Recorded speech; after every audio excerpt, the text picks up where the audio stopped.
Fukushima റിയാക്ടറിൽ നിന്നുള്ള ആണവ വികിരണം കലർന്ന ജലത്തിന്റെ ചോർച്ച പ്രതീക്ഷിച്ചതിലും 10 മടങ്ങാണെന്ന സ്ഥിരീകരണത്തിനിടയിലാണ് പുതിയ പദ്ധതികളുമായി സർക്കാർ രംഗത്തെത്തിയിരിക്കുന്നത്. പ്ലാന്റിനകത്തെ വാട്ടർ ടാങ്കിലെ ആണവ വികിരണങ്ങൾ കലർന്ന ജലം ചോരുന്നത് നേരത്തെ തന്നെ കണ്ടെത്തിയിരുന്നു. ന്യൂക്ലിയർ എമർജൻസി റെസ്പോൺസ് ടീമുമായി ഇത് സംബന്ധിച്ച് ജപ്പാൻ പ്രധാനമന്ത്രി ചർച്ച നടത്തി.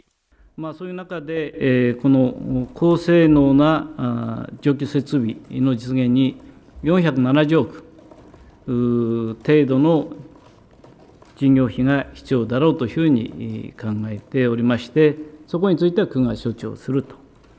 റിയാക്ടറിന് ചുറ്റും ശീതീകരണ ഭിത്തി നിർമ്മിക്കുമെന്നതാണ് പ്രഖ്യാപിച്ച പദ്ധതികളിൽ ഏറ്റവും പ്രധാനപ്പെട്ടത്. ജലശുദ്ധീകരണ സംവിധാനവും നവീകരിക്കും. ഫുക്കുഷിമ പ്ലാന്റിന്റെ കേടുപാടുകൾ തീർക്കുന്നതിനായി $473 മില്യൺ ചെലവഴിക്കാനാണ് സർക്കാർ പദ്ധതിയിടുന്നതെന്ന് ജപ്പാനീസ് ചീഫ് സെക്രട്ടറി അറിയിച്ചു.